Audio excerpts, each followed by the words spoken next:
বাংলাদেশে চিন্ময় কৃষ্ণ দাসের গ্রেফতার ও হিন্দুদের ওপর অত্যাচারের ঘটনা গোটা দুনিয়ার সামনে আসার পর থেকেই সমালোচিত হচ্ছে বাংলাদেশের ইউনূস সরকার, এবং এই জন্য বেশ কিছুদিন ধরেই ভারতের সাথে চাপানুতর চলছে বাংলাদেশের অন্তর্বর্তী সরকারে।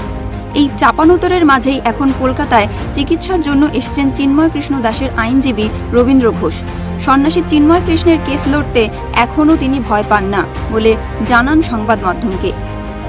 এখানে চিকিৎসা করাই, অনেক সময় আমি এইমসে চিকিৎসা করাই, আমি দিল্লিতে চিকিৎসা করেছি। আমার এটাতে ভেঙে গেছিল, ভাঙার পরে আমি আসছি টাইম টু টাইম ডাক্তারকে দেখা। এটা আমার এখন বলা হচ্ছে আমি নাকি এখানে কলকাতা আসছি ষড়যন্ত্র করতে। বুঝতে পেরেছেন? It is bad. এতবার হামলা ও থ্রেট কল পাওয়ার পরেও কেন তিনি এই কেসটি লড়বেন, তার উত্তরে রবীন্দ্র বলেন, হিন্দু নয় শুধু, আমি তো মানুষের জন্য কাজ করি, আমি মানবাধিকার কর্মী।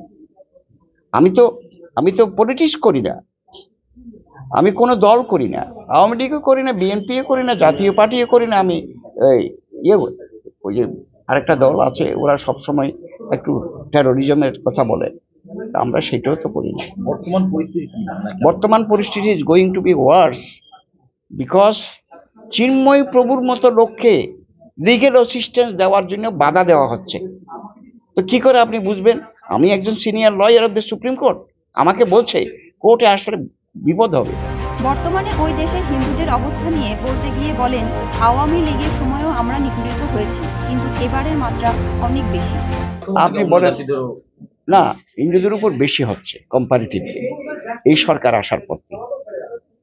আগে তো ধরেন আমরা এতগুলো মাপি নাই, তবে আমি আওয়ামী লীগের আমলও টর্চার হয়েছে, নিষ্পেষণ হয়েছে। আওয়ামী লীগের আমলেও তো আমাকে মারধর করা হয়েছে, তখন তো আমরা এত প্রভাব হয় নাই। 2রা জানুয়ারি চিন্ময় কৃষ্ণ দাসের কেসের পরবর্তী শুনানি, এবং তিনি এখানে। তবে তিনি জানান 2রা জানুয়ারির মধ্যে তিনি দেশে ফিরে যাবেন এবং আবারও চিন্ময় দাসের হয়ে গলা ফাটাবেন, কারণ তিনি কোর্টে লড়াই করেন মানবাধিকারের জন্য, কোনো জাতি, ধর্ম বা মানুষকে দেখে নয়। উত্তর 24 পরগনা থেকে সুকান্ত চট্টোপাধ্যায়ের রিপোর্ট, ওঙ্কার বাংলা।